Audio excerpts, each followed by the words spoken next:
आज की हम वीडियो में पढ़ेंगे डेडलॉक। डेडलॉक क्या होता है? Deadlock, it is a situation when a set of process are blocked because each process is holding resource and waiting for another resource acquired by some other resource। इसका मतलब ये है कि एक ऐसी सिचुएशन जहाँ पे बहुत सारी processes, set of processes block हो जाती हैं। क्यों? क्योंकि हर एक प्रोसेस होल्ड कर रही होती है कोई रिसोर्स, वो वेट कर रही होती है दूसरी रिसोर्सेज के लिए जो कि एक्वायर कर ली गई है दूसरी प्रोसेस के ज़रिए। क्यों? क्योंकि जैसे कि आप देखते हैं P1 को है R1 resources hold, P1 R1 को होल्ड कर रहा है, P2 R2 को होल्ड कर रहा है, लेकिन P1 को R2 रिसोर्स की ज़रूरत है उसके एग्जीक्यूशन होने के लिए, लेकिन एग्जीक्यूशन होने के लिए उसको ज़रूरत है, लेकिन P2 उसको होल्ड कर रहा है। इसी सेम ऐसे ही है, P2 क्या है, P2 को एग्जीक्यूशन के लिए R1 की ज़रूरत है, लेकिन P1 उसको होल्ड कर रहा है। यही प्रोसेस को अपन डेडलॉक कहते हैं। जैसे जिसमें क्या हो रहा है, P1 डिमांड कर रहा है R2 को एग्जीक्यूशन के लिए, लेकिन होल्ड कर रहा है रिसोर्स R1 को, वो R1 को छोड़ भी नहीं रहा है और वो डिमांड कर रहा है R2 को ताकि एग्जीक्यूट हो सके। वो P2 क्या कर रहा है, डिमांड कर रहा है R1 लेकिन होल्ड कर रहा है रिसोर्स R2 ताकि एग्जीक्यूट हो सके। रिसोर्सेज क्या हैं? रिसोर्सेज CPU हो सकता है, प्रिंटर हो सकता है, वेरिएबल एक्सेट्रा एक्सेट्रा, यानी जो भी रिसोर्सेज की उनको ज़रूरत है वो रिसोर्सेज उन्हें चाहिए है उनके एग्जीक्यूशन होने के लिए।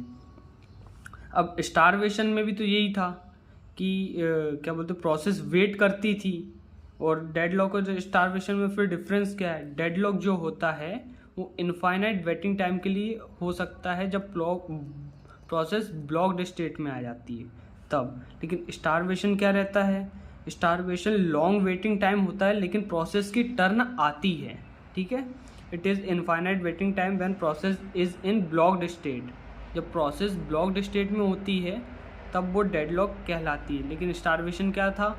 एक लंबे समय के बाद प्रोसेस की टर्न आ जाती थी, वो स्टारवेशन कहलाता था। अब नेसेसरी कंडीशंस क्या है डेडलॉक के लिए? नेसेसरी कंडीशन जैसे म्यूचुअल एक्सक्लूजन। म्यूचुअल एक्सक्लूजन क्या है? Two process can not use same resource at a same time. मतलब दो प्रोसेस एक समय पे कोई एक रिसोर्स इस्तेमाल नहीं कर सकती है। मतलब जो P2 जो है वो एक समय पे ये R1 और R2 दोनों का इस्तेमाल नहीं कर सकते हैं, इसे ही बोलते हैं म्यूचुअल एक्सक्लूजन। म्यूचुअल एक्सक्लूजन के बाद आता है hold and wait. A process wait for same resource while holding another resource at a same time।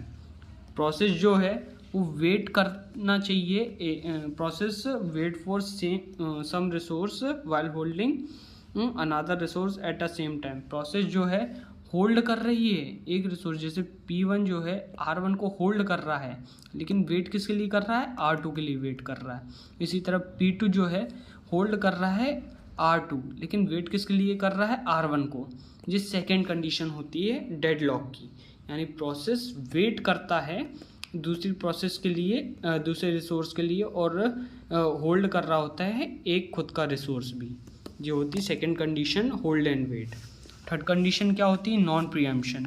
Non preemption का मतलब है प्रोसेस अगर एक बार शेड्यूल हो गई है तो वो एग्जीक्यूट होगी उसके कंप्लीशन तक, वो होता है नॉन प्रीएम्पशन। इसका मतलब प्रोसेस को हटाएंगे नहीं अपन, प्रोसेस को उसके कंप्लीशन तक एग्जीक्यूट करेंगे, वो होता है नॉन प्रीएम्पशन। ठीक है, जैसे कि प्रोसेस P3 अगर अपन ने शेड्यूल कर दी है तो P3 को अपन कंप्लीट करेंगे, उसको हटा के अपन दूसरी प्रोसेस को नहीं एग्जीक्यूट करेंगे। P3 की कंप्लीशन तक की अपन प्रोसेस को रखेंगे, एग्जीक्यूट करेंगे कंप्लीशन तक, वो होता है नॉन प्रीएम्पशन। सर्कुलर वेट क्या होता है? All process must wait for resource in a circular manner. यानी जैसे P1 जो है होल्ड कर रहा है R1 को लेकिन उसको क्या चाहिए? R2। ठीक है, P2 क्या होल्ड कर रहा है? R2 लेकिन उसको क्या चाहिए? R3। ऐसे ही P3 क्या है, होल्ड कर रहा है R3 लेकिन उसको क्या चाहिए? R1 चाहिए। यानी ये सर्कुलर फॉर्म में है। जैसे ही ये P3 को R1 चाहिए, जैसे ही P1 को R2 चाहिए, P2 को R3 चाहिए, P3 को R1 चाहिए। ये क्या है? सर्कल फॉर्म कर रहा है, एक साइक्लिक कर रहे हैं फॉर्म, ये जो वेट कर रहे हैं दूसरी प्रोसेस के लिए, यही इसे ही बोलते हैं सर्कुलर वेट।